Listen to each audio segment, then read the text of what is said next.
Remue ménage. Remue ménage.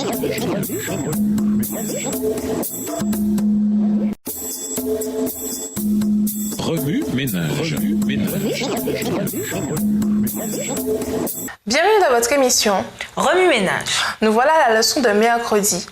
Attirer nos semblables au Christ. Lisons Jean 13, versets 34 à 35. Je vous donne un commandement nouveau.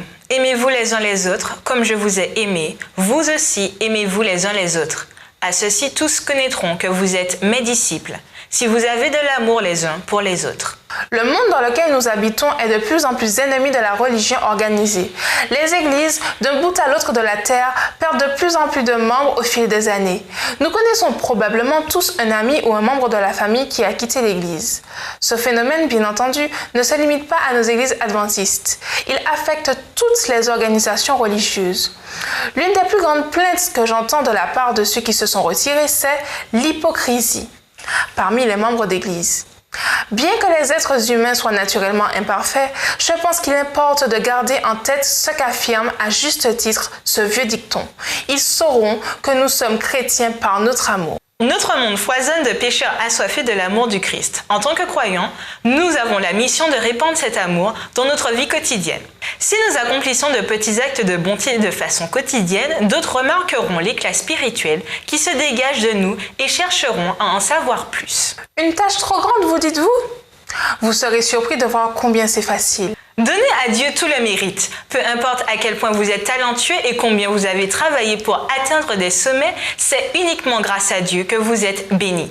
Une promotion au travail, remerciez votre superviseur, évidemment, mais n'oubliez pas de remercier également votre superviseur céleste.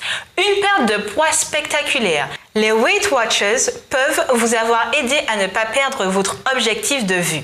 Mais Dieu vous a donné la puissance de la volonté et la focalisation pour garder le cap. Donner à Dieu le mérite non seulement continuera d'accroître vos bénédictions, mais sera aussi évident pour ceux qui vous entourent. Soyez compréhensifs. Tant qu'on n'a pas vécu certaines choses, on n'y comprend rien.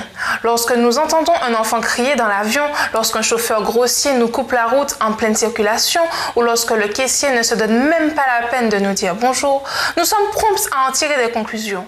Les gens font constamment face aux défis de la vie. Un sourire sincère, une simple approbation de la tête et même un gentil « comment ça va ?» peuvent faire toute la différence pour un individu qui traverse des épreuves. Changez votre façon de prier. N'importe qui peut demander au Saint-Esprit de continuer à frapper à la porte du cœur d'une personne ou d'apporter la paix au Moyen-Orient. Ce n'est pas que vous devez cesser de prier pour ces choses et ce n'est pas que Dieu ne vous entende pas non plus, mais nous ne savons pas toujours exactement comment Dieu veut nous utiliser.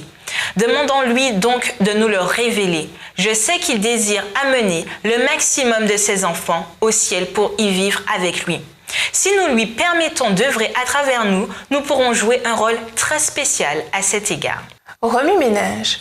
Quelles excuses les membres de votre famille et ou vos amis vous ont-ils donné d'avoir quitté l'Église?